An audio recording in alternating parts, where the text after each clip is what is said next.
The Turnpike Sports Book Report is brought to you by BorgataSports.com. Your favorite casino is now your favorite sportsbook. Available anywhere in New Jersey, BorgataSports.com. Sign up at BorgataSports.com using our promo code PIKE, that's P-I-K-E. Make your first wager of $20 or more and you'll get $100 in free bets. That's $100 in free bets when your first wager on Borgata Sports is $20 or more. Get into the action with BorgataSports.com.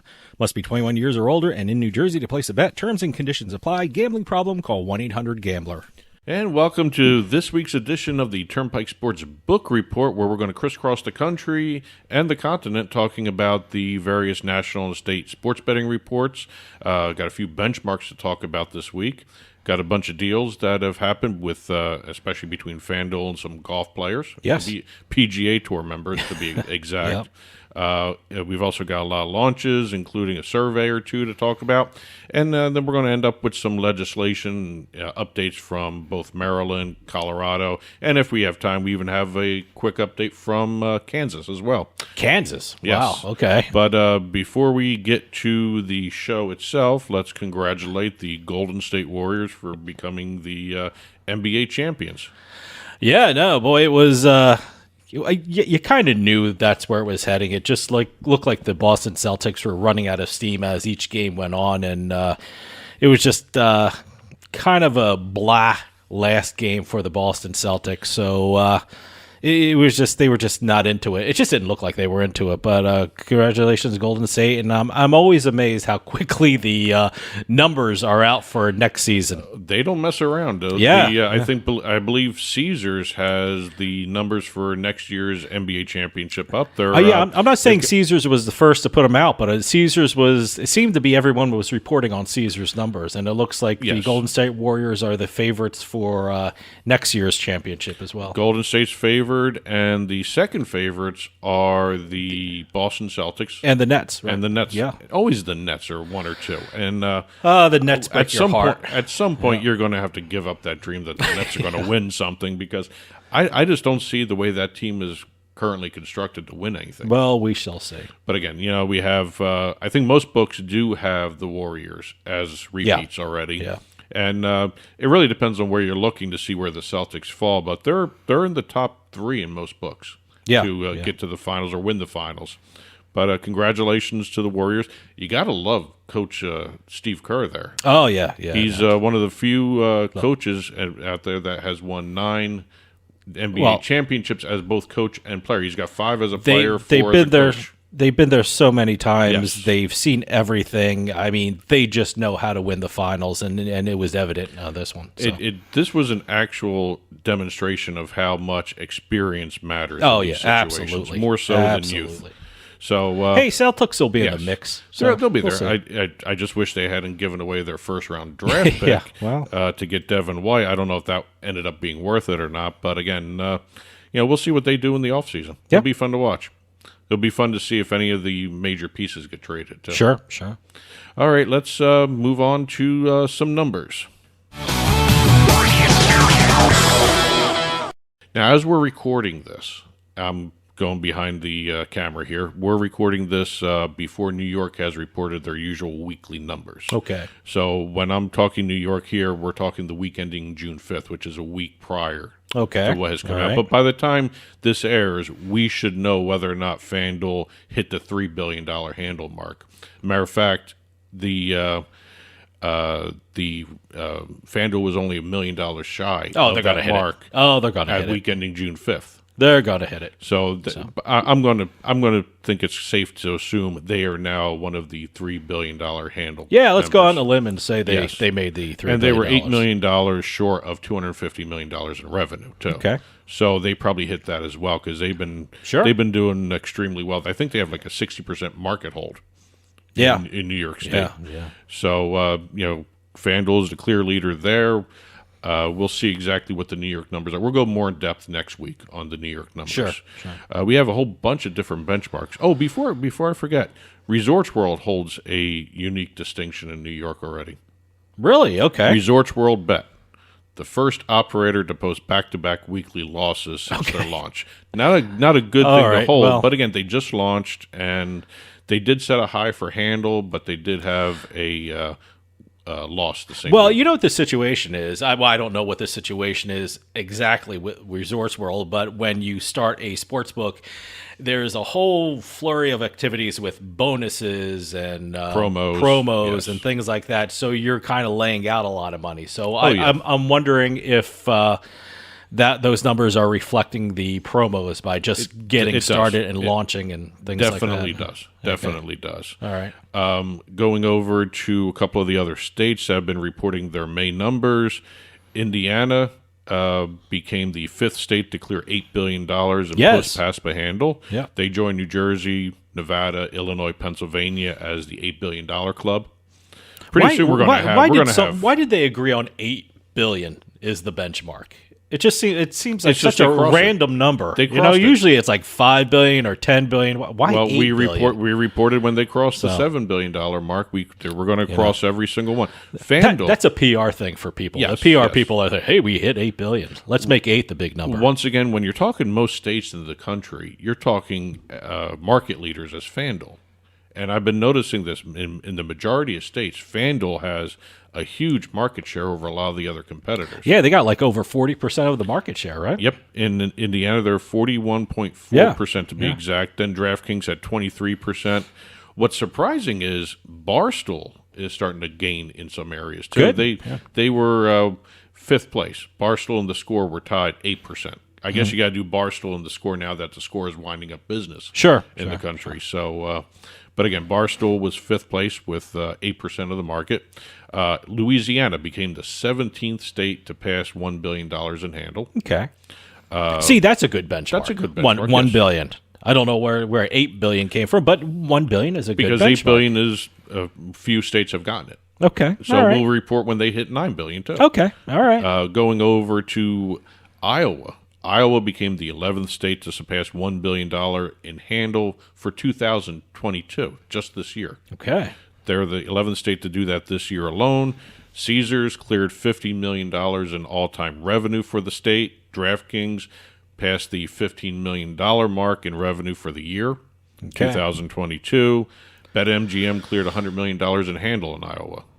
So Iowa is still kicking out some good numbers. Yeah. I remember you did an interview with Chris Altruda, and he mentioned Iowa was always hanging around. Yeah. And, that in Indiana. Yeah, so Michigan, Barstool Sportsbook passed $500 million in total handle for that state. Mississippi reported its 3rd straight month of at least $4 million in sports betting revenue. Okay. You got to remember, there's no online betting there. That's very interesting. I don't know why they did that, or why they even why not have online. I just don't understand that. You got to talk to the state senators, or they're the ones who were not passing it. But let me tell you something. The casino owners always want people in the doors. Yes, get people in the doors. That's why I think Nevada still has that in-person registration requirement. Yes, get people in the doors. That's all they want. Well, Illinois just dropped their in-person registration, so and the numbers are they're great, doing much better. They're awesome. Much better. Yeah. But again, Mississippi does technically, if you want to, split hairs here. Is it one of those states where you can bet online on the properties? Yes. Is that one of those kind of states? That's what I was going to bring up. Because BetMGM Okay. has the only online sportsbook in the state, but you have to be on their property to do it. It's going to be interesting to see what happens because they're selling that property. Has someone ever tested that out? How far off the property? I mean, do you have to be in the building? Can you be in the parking lot? How far out is? Well, if you someone think should about test that and email me and tell me how far away from the property or how close to the edge of the property can you be? Well, if you think about it, if Louisiana can do the geofencing of the various parishes in the state, you can easily do one property. In another state. So I wouldn't be surprised if it's maybe 2-3 blocks like it is in D.C. Oh, okay. When you go to the stadiums, you got 2-3 blocks away. Well, we don't know, so someone's going to have to test that out and email us and something. Yes. Oregon reported their May numbers. They reported their first back-to-back months with over $40 million in handle. Wow. Now, you got to remember, this is the second month DraftKings is running the sports betting operation there. Okay. They replaced the scoreboard, which was Intralot. Okay. So the money is starting to come up again now that DraftKings is running everything. I wonder if that's any indication of something behind the scenes there between DraftKings, Intralot, that sort of stuff. Okay. First time their revenue has cleared $5 million, too. All right. And one other interesting note from Oregon, they recorded their highest monthly parlay revenue of all time in their sports betting history. That's what the sportsbook operators love to hear. Yes. Parlays, parlays, parlays. $2.8 million revenue off a handle of almost $11 million just for parlays alone in the state. Remember, people out there, parlays don't build bankrolls, they build sportsbooks. It also They goes, love parlays. Sportsbook operators love parlays. Think about who's in Oregon right now. DraftKings. Yeah. And after Jason Robbins' comments about parlays, it kind of goes hand in hand. I looked at Jersey's numbers. Jersey's reported their numbers too. Okay. But Jersey, their parlays, the handle for parlays was third in terms of top category. Okay. After basketball and baseball. Okay. They didn't have as much as some other states. Some states had them as number one. Parlays. Well, you mentioned Chris Altruda. He's in Illinois. Illinois has a huge handle in parlays. They love parlays out there. So, again, it'll be kind of interesting to see how the parlay numbers go. But all-time revenue number for Oregon in the month of May. Mm-hmm. Let's talk a little. Let's see deals that we're going to be talking about the past week for the sports betting industry. Now, as I said at the top of the show, we have a couple deals to talk about that happened over the past week here since the last episode of the book report. The big one was FanDuel. What is this, the FanDuel report? God, all we're talking about is FanDuel. It basically sometimes is. I have two T-shirts from FanDuel because when we went to the opening of the Meadowlands Sportsbook up there. Yes. So, I got a gray one and a white one. If we knew we were talking about FanDuel so much, I would have worn a FanDuel T-shirt. Well, what I'm finding out we have to do now moving forward, not just with FanDuel, but when you talk golf, you can't just talk PGA Tour. You got to think about that other tour that's out there. But FanDuel's deal is with the PGA Tour. It's with a series of PGA Tour players. Okay. We have a new television commercial. I don't know if it's multiple commercials, but it's at least one of them. I haven't seen it yet. I'm assuming it's national, and we're in New Jersey, and FanDuel's in New Jersey, so I'm assuming we're going to start seeing the FanDuel golf commercial. Well, it features golfers Abraham Ancer, Will Zalatoris, Harold Varner III, and current FanDuel PGA Tour partner Jordan Spieth. Mm-hmm. They're featured in a commercial for the book. Yeah, I haven't seen that yet. And they're going to also be doing some social media contests or promotions, whatever you want to call them, including odds boost and content surrounding some free-to-play initiatives by FanDuel. I noticed FanDuel is striking out more with the free-to-play side of things, too, which is kind of different than what DraftKings does. DraftKings is parlay, parlay, parlay. Yeah, okay. FanDuel is free-to-play this, free-to-play that. And it's kind of interesting to see the two different ways these books are approaching everything. Sure. FanDuel also gets access to the players' names and likenesses, so it's sort of like a name, image, likeness deal incorporated into this. Okay. The one thing I thought of when I saw this deal is the PGA Tour still, when it comes to that social media support. Remember, the PGA has that system where the top social media handles get a chunk of money from a pot that they're gathering throughout the year. I forgot what they officially call it, but I can't think of the name of it right Players now. Initiative or something social media like that. pool or something. I don't know, but it's so if you really promote the league through your social media and things like that, they're going to make extra. There's money. a bonus that players can get. They're going to make extra money. I wouldn't be surprised if all four of these see a bump in their social media handles because if you're going to be doing free to play promos through your social media handle, you're going to be driving even more traffic, and it'll be fun to watch to see who actually gets a chunk of that pool for the social media operation there. So, again, congratulations to those four players. That could end up being a very lucrative deal. Yeah, absolutely, U.S. Integrity announced a partnership with the Indoor Football League for integrity monitoring services. What is the Indoor Football League? I saw this in the notes, and I'm wondering what it is. I mean, I remember a couple of years back, they had the Philadelphia Soul and things like that. That's arena football. That's arena football. That's gone. Totally that's not indoor football. Indoor Football League was another one of those types of leagues that played arena football. I'm not saying it's arena football. I remember I saw IFL. I saw an indoor football league. Well, probably not an indoor football league game. An indoor football, some kind of league. It was in Mohegan Sun. That was speaking actually, of T-shirts. I own a Mohegan Sun Wolves. The Wolves. Yeah, yes. That actually was an AFL team. Oh, okay. It was okay. Yeah, no, but they played actually in the casino. They had very short-lived. Yeah, team, I think they play in the place where the WNBA, the Connecticut Sun, plays. Yes. So I think that's the same area. So, but this was years ago. But this is another indoor football league, arena football, however you want to refer to these guys. But it's another smaller league, and they're getting monitoring services for integrity of the games. I don't know if who's betting on these.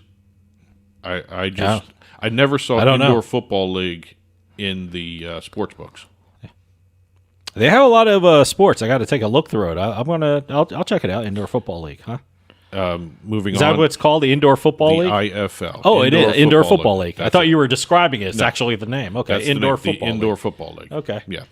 Bet365 added a new game to their website. They're going to be carrying the 49s, which is a game distributed by Sports Information Services. It's basically a pick six on a drawing of 49 balls. Oh, okay. Yes. So they're going to be carrying it through their sportsbook. It sounds to me like you're describing Keno. I'm describing a lottery type. A lottery type 49. Yes. Okay. All right. And according to the reports I was seeing, this product, 49s, has been running for over 25 years now. Oh, okay. So it's an established game over the UK. Okay. Yeah, it's a UK thing. Oh, it's a UK thing. Yes. All right. Yeah, I'll check it out. DAZN also did a deal with heavyweight boxer Anthony Joshua. He's going to actually help DAZN break into more boxing areas. They did a deal with Joshua before, so this is nothing new. Good. He's actually now joining as a shareholder. That's the addition to that meeting. I want to see the reemergence of boxing. I really enjoyed that growing up as a kid, and all the big fights and the big cards. HBO boxing and things like that. That was like must see TV for me, but it kind of fallen away. UFC has really replaced it. Don't get me wrong, I like UFC, but kind of miss boxing.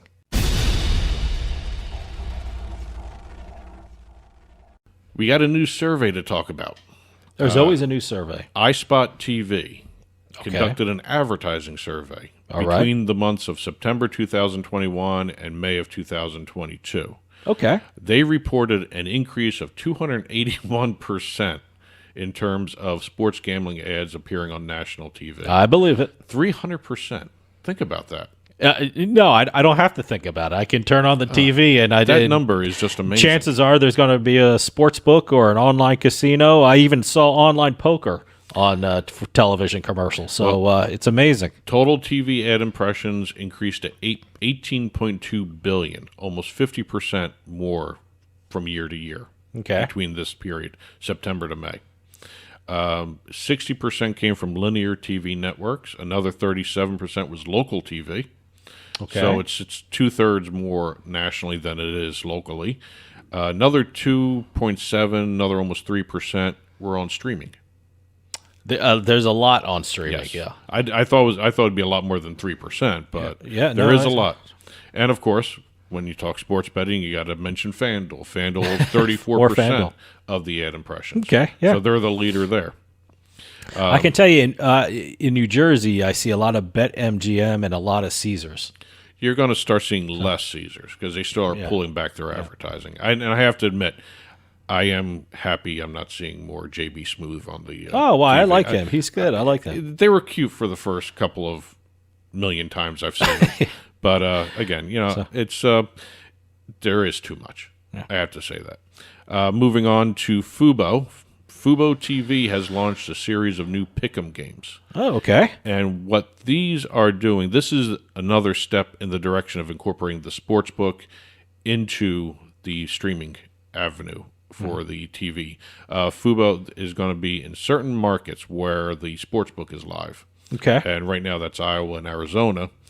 soon to be a couple other states. Yeah, I hope so. Yeah, they're growing. Yes. What will happen is when you're playing the pick'em game, the people in the sports betting markets will be able to get a QR code, and you can actually hit that QR code, and that QR code will take you to the Fubo Sportsbook, where the picks that you do for the free pick'em game can be done as real money bets on the sportsbook. Everyone has a QR code. Everyone has a QR code. I'm holding out. I don't want to get into the code. QR code fad yet. But again, this is another. They have step NFTs and QR codes. Yes, Everyone. yes. So. But again, this is the next step towards getting into the incorporation of that watch, win, wager platform that they want to do. Okay. So that's moving ahead. They launched that on June 19th, Father's Day, as a matter of fact. Okay. So those are up and running, but again, only to Fubo TV subscribers, and the sportsbook link will be only in select markets. Okay. A couple launches to talk about. We have Superbook planning to launch its IGT platform in 5 more states over the next 18 months, including Iowa and Indiana. Superbook also is in Nevada, Arizona, Colorado, New Jersey, and Tennessee. Bally's is hoping to launch their Bally Bet 2.0 platform in New York in the next couple of weeks. And it was kind of interesting in the report that Wells Fargo reported that most of the Bally Atlantic City database, 40% is New York based. All right. So New York might end up being a huge market for Bally Bet. And they're also hoping to launch in Ontario in the next couple of months, July or August. And also they're going to incorporate the Bally Bet with the Bally Casino. So it'll be one app doing everything for Bally's. Yeah, I love Bally's. And they had to make mention of this. They're not planning a high level of promo spend on any of the launches. So that's going to be pure profit for them when they start doing this. Moving over to Brazil, I just want to do this one last note before we get into some of the legislation.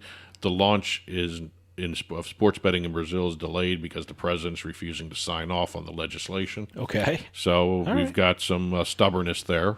But that's it for the launches and the industry updates. Let's talk a little legislation.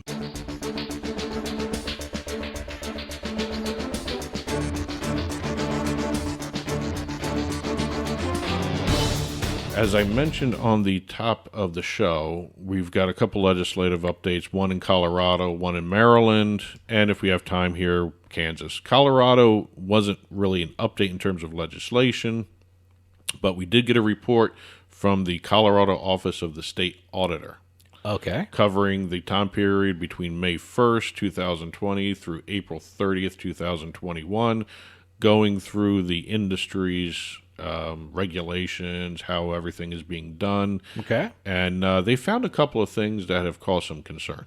All right. And just to set up the picture, Colorado gamblers during this time period, May 1st, 2020 to April 30th, 2021, gambled $2.3 billion during that period. Well, let me tell you, Colorado's a great market. Yes, and It's still growing. It's a great market. It's still growing. So, but the report found that the Gaming Division and the Gaming Control Commission did not have effective processes to investigate sports betting operators. okay. They found that 35 of 39 casinos licensed for sports betting or online sports betting only held temporary licenses.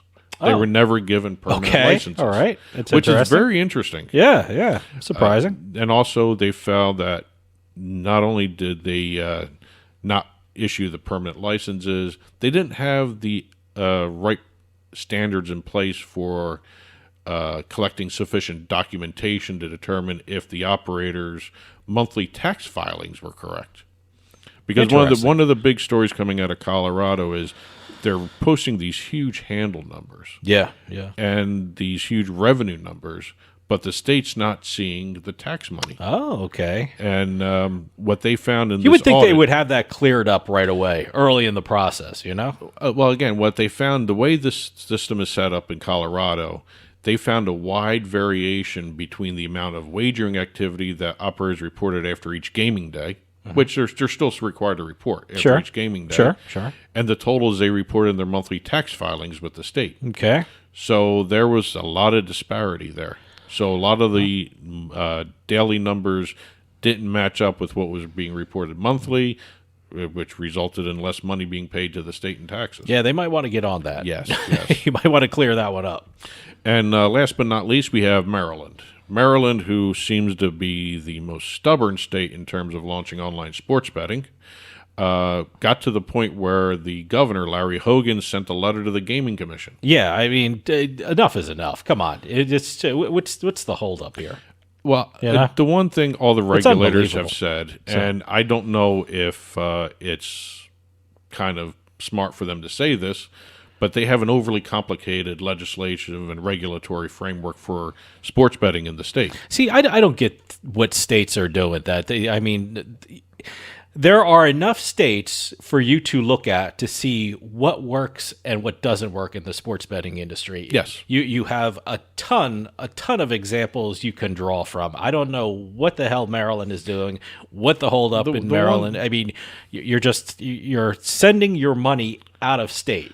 People who want to bet are leaving the state and not spending it in the state. So I'm not sure what they're doing in Maryland. Well, the one thing about Maryland, and you got to remember, they went above and beyond in terms of setting up the regulations. They have an entire section for minority and women business owned. That's great. Sports That's betting great. thing, and that increases the regulations. Okay, yeah, but that's great. But you know what?